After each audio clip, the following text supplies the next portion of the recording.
Hello, grade 11 students. Today we are going to discuss chemical equations. And why do we write chemical equations? First, let's make a quick revision about physical changes and chemical changes that we discussed earlier. You know, a physical change is, um, or physical changes are changes which can be reversed, like no new substance is formed. For example, freezing of water. Once water is frozen, we can melt water again. So water will remain water, H2O. No new substance is formed in this case. Okay? So this is an example of physical change, which is reversible change. While chemical changes, in this case, we have formation of a new substance. So a new substance with the new properties will be formed. For example, when iron is rusted, we have a new substance. Rust is a different substance than pure iron. Rust is made up of iron and oxygen. Okay, so this change is irreversible. Now, chemical changes. So let's see here, let's be more specific. Chemical changes involve chemical reactions. Chemical reactions involve reactants and products. Reactants is a substance which take part in the chemical reaction. These are the reactants, the substance that we start with. Okay, while the product, the substance which are formed in the chemical reactions as a result of this chemical reaction. Okay, so chemical reaction involve reactants and products. For example, let's take an example. Sodium, when we add it to water, it produces sodium hydroxide and hydrogen gas.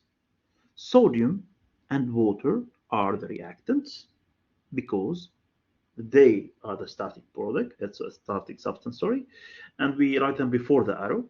And after the arrow here, we have the products, which are sodium hydroxide and hydrogen gas. Okay, so what we have written here is called the chemical equation. Chemical reactions, by definition, is the process in which two or more substances combine to form new substance.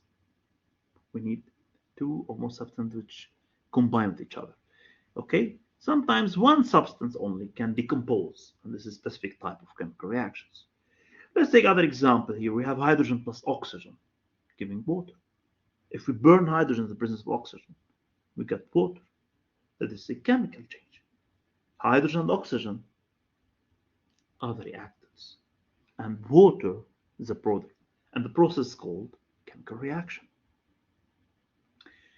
Now, many changes can occur during chemical reaction. These are like signs of chemical reaction.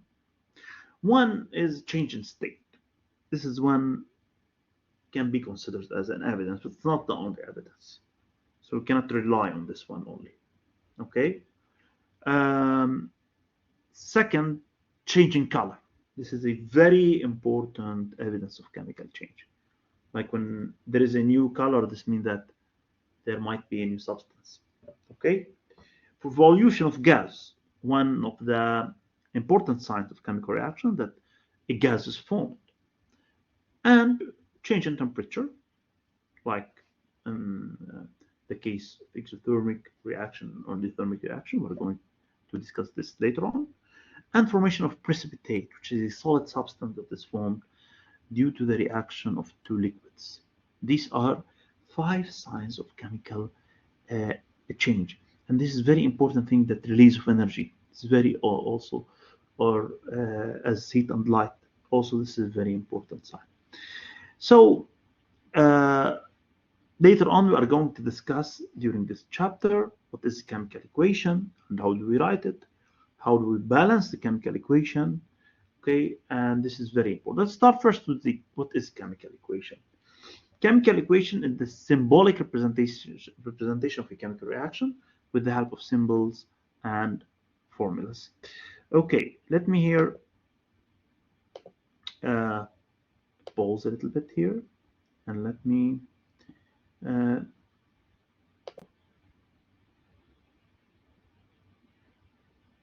Okay, let me explain here, very important. So we said in chemical equation were represented by symbols. So let's start by some symbols that you should know at the beginning. First, when we have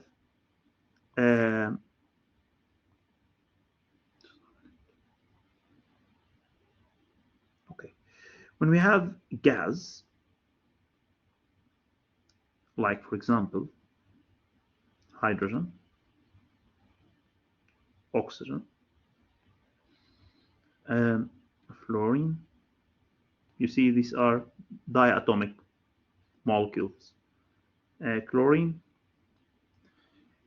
we represent them by symbol G. So we say hydrogen gas, oxygen gas, fluorine gas, chlorine gas. Liquid, L, like in the case of water. Okay, bromine is liquid. Okay, and solid, small s, like in the case of carbon, solid. Okay, so let's see an example.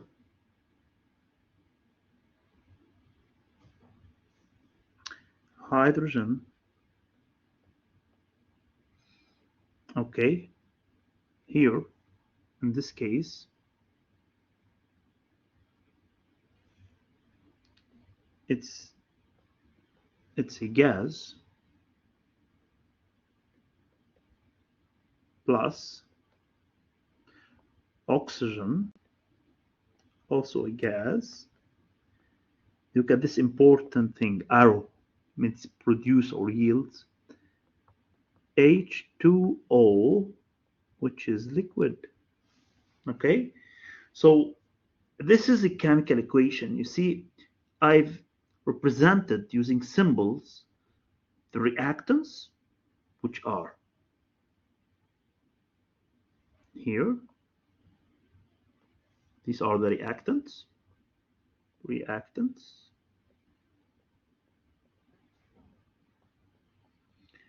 And the only product in this case is water. Okay, so hydrogen, how do we read it?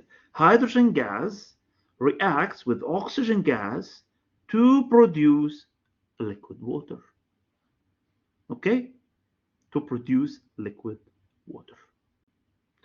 So this is an introduction to chemical equation.